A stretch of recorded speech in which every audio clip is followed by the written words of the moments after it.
sunglasses. Tyrell himself, Sunglass King, coming at you. Don't know how to follow that up. There is nothing to follow up. Yeah, I mean, You're the man. Making me feel bad. Mine are gone. Sorry. I'm gonna start this over. Dude, no, I lose everything. Leave it up. The people have to know. They have to know I have strong sunglass opinions about you and me and Hot sunglass take. hot sunglass take. Fuck y'all. Welcome back to Bad Movie Friday. Bad sunglasses. Bad Sunglass Sunday. Coming this summer. Coming this summer. Another episode of Bad Movie Friday. We just got out of Countdown. I am the Sounds like a Liam Neeson movie. Yeah. It is not. It does sound like a Liam Neeson movie. Right? I'm your host, the man of 1,004 bad movies, Tyrell Ring 2. Yeah, I'm Killer Greg. You can find me at Killer Greg 17 on Twitter. I have 1,004 names. What was that? Commuter. Commuter was the first movie we did ever. The That was a Commuter. Liam Neeson movie. It was. Yeah. Man, it's so long ago. Countdown sounds like a ransom Liam Neeson movie. Yeah, we have your daughter. You have 12 hours to give us the money and the bomb, or else we blow her up with the second bomb.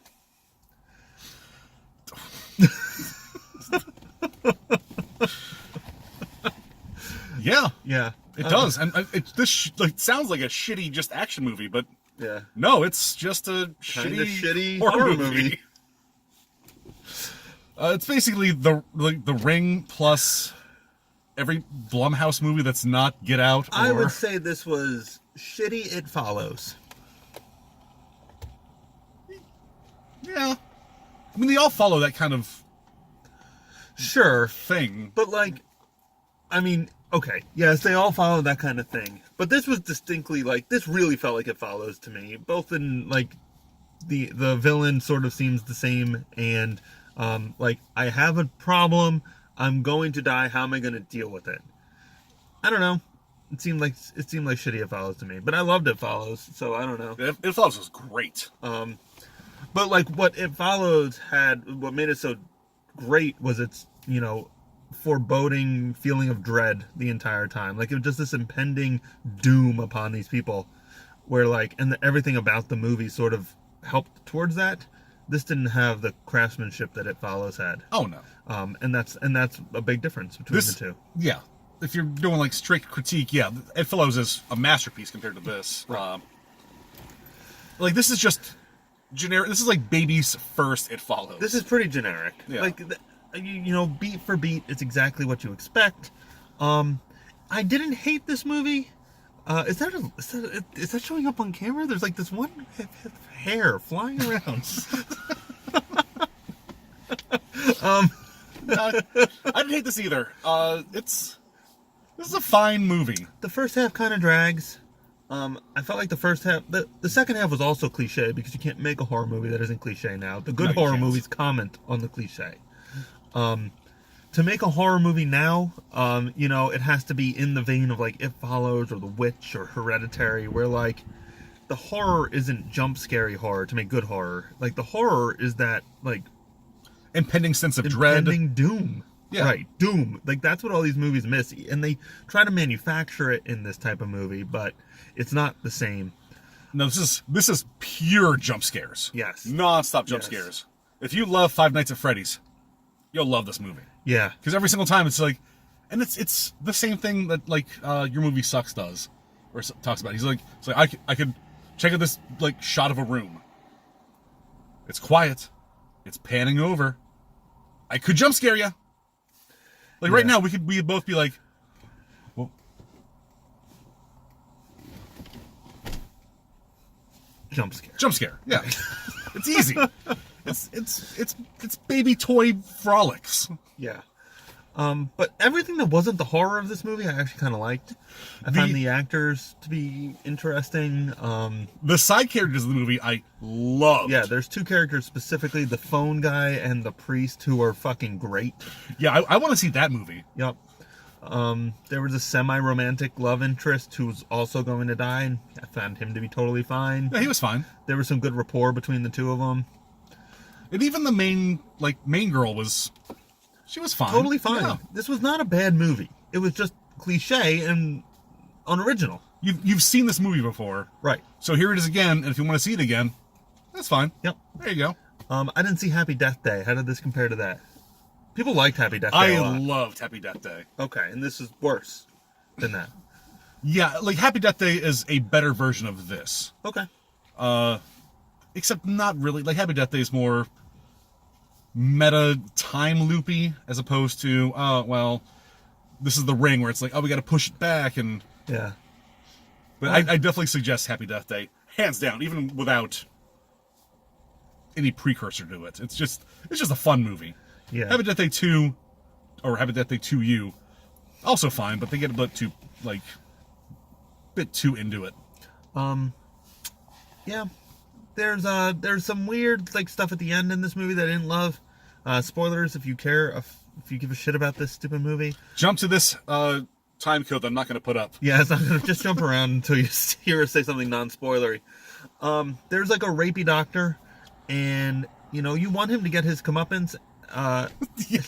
All right, so there's this clock. You download the app. Oh yeah, here's the premise of the movie. I You guess. download the app, and it's going to tell you when you're going to die.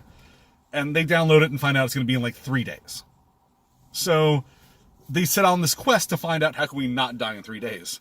Turns out you're going to die in 3 days, so deal with it. Yeah. They go to the priest, and he's all like, well, you got to, it's a devil app. This is a demon devil app. So you got to prove the devil wrong. Devil's a liar. If you can prove he's a liar, then the devil's spell is gone. Sure. Yeah, which I guess kind of follows through. Right. So, like, immediately I'm thinking, just do like a Flatliners. Flatliners, yeah. Flatline yourself, man. You're a fucking nurse. You have doctor friends. Flatline yourself. her entire idea is to go, I'm just going to kill the rapey doctor. Yeah, and because the doctor had already downloaded the app and it said he was going to die when he was 90 something, so we know he was already going to last. And so to prove death wrong, she's going to kill him. And I get it. You made him a rapey doctor, and he's he tries to reverse harass her by saying she harassed him and goes to the board and stuff. He's an asshole. I get it. He's an asshole. Total dick. But there's nothing. This is a likable character as a whole, and murdering this doctor because he's sexually harassing you, which is bad. I'm not diminishing that. Oh yes. But there's courses of action, and not only if there's a scene, Ty went to the bathroom for this part, but there's a scene where another nurse comes up to her and she's like, he did it to me too, I'm on your side. So we already have resolution that he's gonna get his. So murdering him is not. It seems out of character. I get it's it. She's overkill. desperate and all this shit. Right. Yeah, because her sister also downloaded the app, and she's gonna die 3 minutes before the main character dies. Yes. Quinn. That's Yeah. her name. So Jordan's gonna die 3 minutes before Quinn dies. And her solution is, I'm going to lure Dr. Rapey Face into the asbestos part of the hospital. Yeah. Which every hospital has, of course. Naturally. And I'm going to beat him with a crowbar and then inject him with a fuck ton of morphine. Which does lead to a fun scene where Death is trying now to save this guy. Yeah. Because then, he can't be proven wrong, which is funny. That's an interesting premise. I like the active role that Death takes to make sure that he's correct, or the demon, or whatever. Which is fun. Yeah. There's a fun aspect to this. It's just, it goes completely against this character that she now is so desperate that she's going to murder this guy. And she it's not it just comes to her in the heat of the moment. She plans this now. This is her new plot. So, or maybe, she was going to inject him with morphine. So in the very end, and again, spoilers, cut to the scene. She injects herself with the morphine, but we established earlier that a druggie did some sort of morphine drug, an overdose, and they injected her with adrenaline, and now she's back. So we already know that if you inject somebody with morphine, if you overdose on drugs, there's a magical cure drug that they have at this hospital. Yeah, it works for everything. And maybe that was the plan. Maybe, we didn't tell anybody that, but maybe her plan was inject the doctor with the thing, kill him, bring him back, and then he gets his comeuppance. I don't think it was. I don't think that was the plan either. Because they show her when she's after she tries her murder plan and Doctor escapes, she finds all the anti-morphine, and she's like, okay, well, here's a marquee. Now I gotta. Right. Yeah. Right. So I didn't love that. I didn't love the jump scares because they're cheap and boring, and because you know how jump scares work, you know when they're coming every time. I never got scared once. I laughed every time because I like, here it comes. Here it comes. 3, 2, 1. Blah! Yeah, and not to mention, and like, I watched the trailer yesterday. I'm no exaggeration whatsoever. Every single jump scare in this movie was in the trailer. Every single one of them. Yep. Yeah. So I mean, like when the arm was around her in the bed, in the trailer. When she's in the car, in the trailer. Even at the beginning, when the girl gets picked up from like the I saw the bathtub. Trailer. There was like, if you see all these Styx movies, all three of them, you get bonus points, and they showed that opening death in the fucking thing to be like, not even for the movie, just like, check out countdown, blah, dead girl. Let me take a second here. Let me talk about how incredible Scream is. Yes, we can talk about this for a while. The beginning of Scream with Drew Barrymore and all of that is so fucking perfect. But just to contrast it, in this movie, the trailer before the movie that we were already currently seeing shows us the intro scene. And in the trailers, they show us the intro scene. Scream put Drew Barrymore on the poster. She was the central person on the poster. She is going to star in this movie. Right, like, come see this Drew Barrymore's horror movie. And they kill her. They kill her in the first 3 minutes of that movie, and it's fucking awesome. Like, where is the surprise in this? Did they really think that that nobody would go see this movie? If no one's already going to go see this movie, man. Anybody who is already going to go see it. You don't need to spoil the whole fucking movie. What was that other movie? What was the trailer we saw? It was another, the Christmas one. Oh yeah, the new Dark Christmas, Black Christmas. Yeah, it's the remake of the remake of the remake of the reboot. Yeah, they did one like 4 years ago.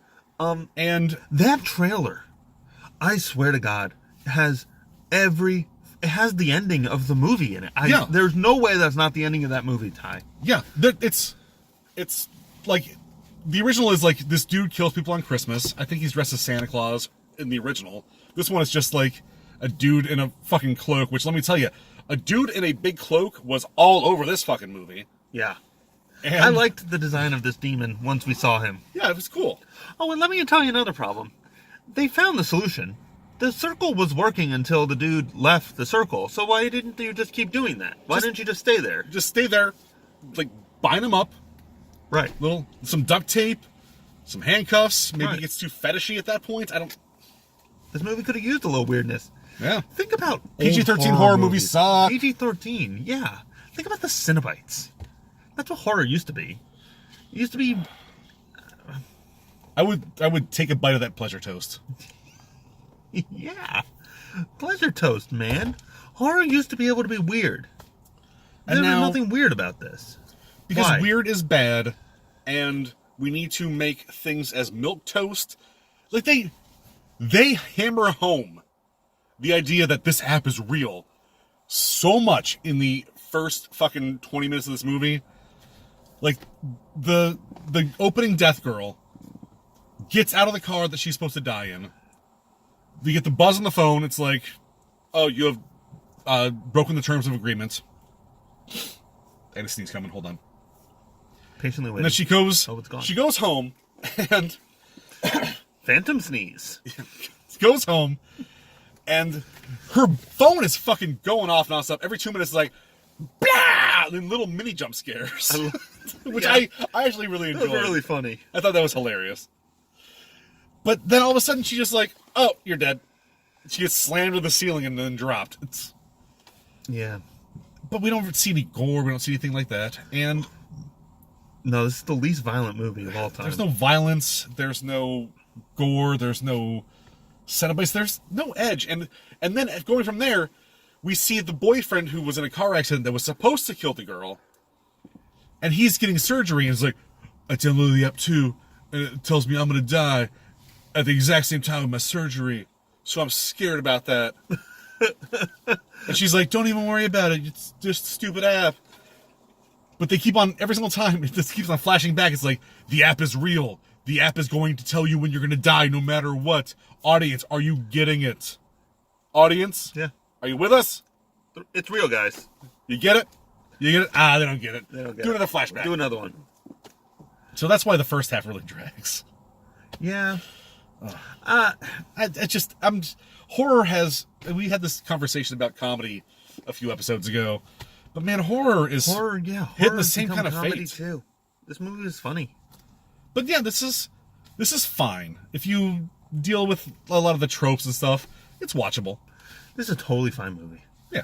As far as these shit horror movies go, like, this is way better than, like, we saw Annabelle last summer or 2 summers ago or whatever. Oh my god. Annabelle Rising. I don't know which one it was, the beginning of Annabelle. The second Annabelle Begins or whatever. No, it was like the 5th Annabelle movie. No.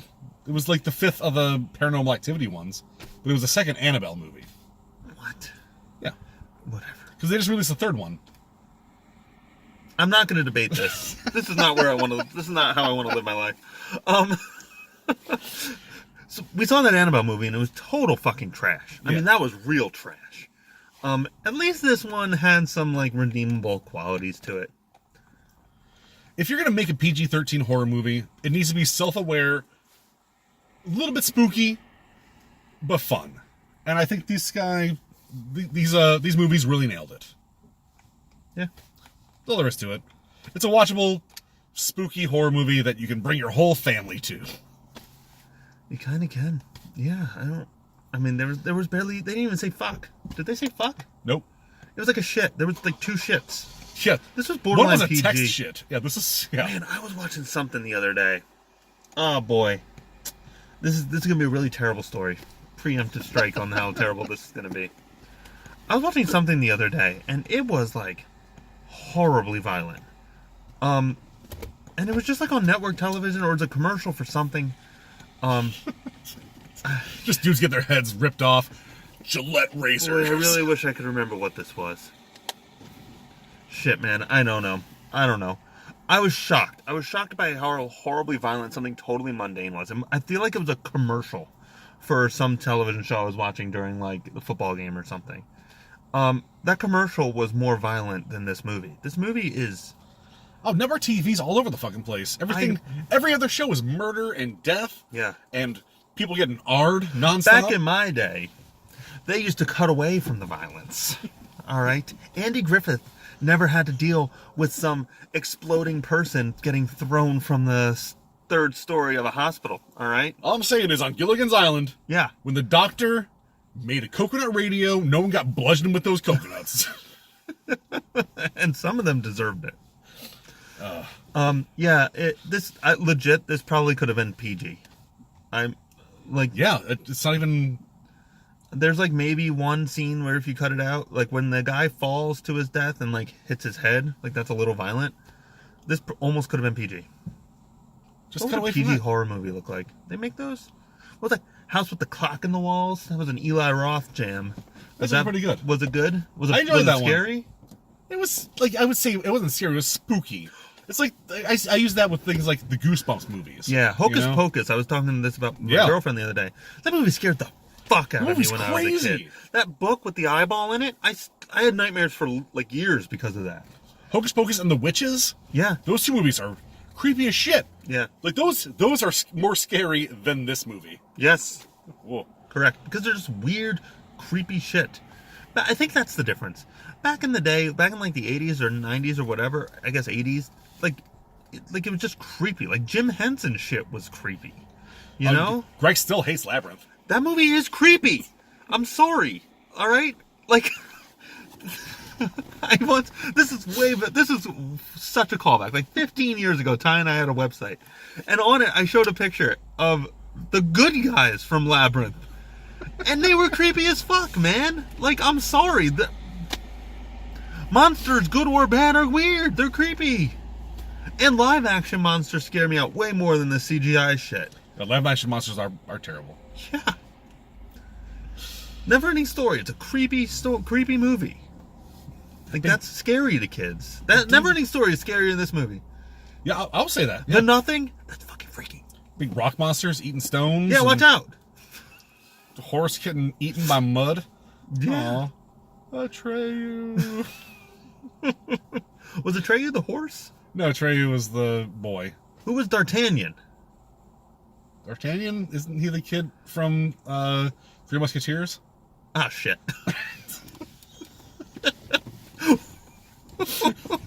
Who owned the horse?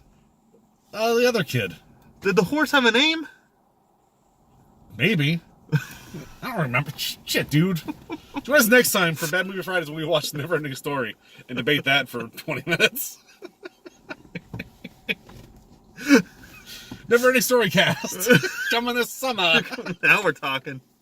We're so desperate to come up with whatever we're going to do after WCWTF that just like everything seems like a good idea. That's going to be AEWTF. AEWTF, I'm fine with that. Yeah. We got some monthly podcast. AEW's so fucking good. Yeah. Any last thoughts, final thoughts on Overclocked, whatever the fucking movie that was, at Countdown? If you are young and watching this, which I'm sure none of you are, and you're still into getting hammered on a Friday night with your friends, this is a good VOD. Yeah, like this is a fine watch on like a weekday when you got nothing to do. Bring your bros out to a movie. This season of Bad Movie Friday has been straight 5 out of 10s. Yeah. Other than The Kitchen. And Angel Has Fallen, which I think is probably a 7 out of 10. Yeah. I like that, 8. Maybe even an 8 out of 10. We've seen just so many average movies, and this one's supposed to be bad. I really wanted to see Lexi, but they're showing it... Jexy. But they're showing it only at 10 p.m. every night. We missed it for the last 3 weeks. Yeah.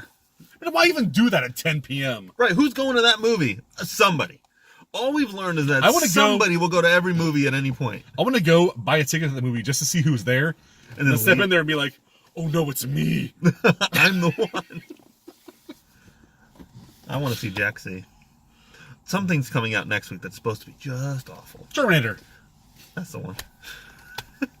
All right, we're done. All right, for Bad Movie Friday, I have been your host. Or not your host, just... No, you're hosting. I've just been the man... This is your truck.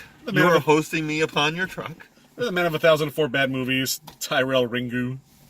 I'm Killer Greg. You can find me at KillerGreg17 on Twitter. And always, keep watching bad movies. Or don't.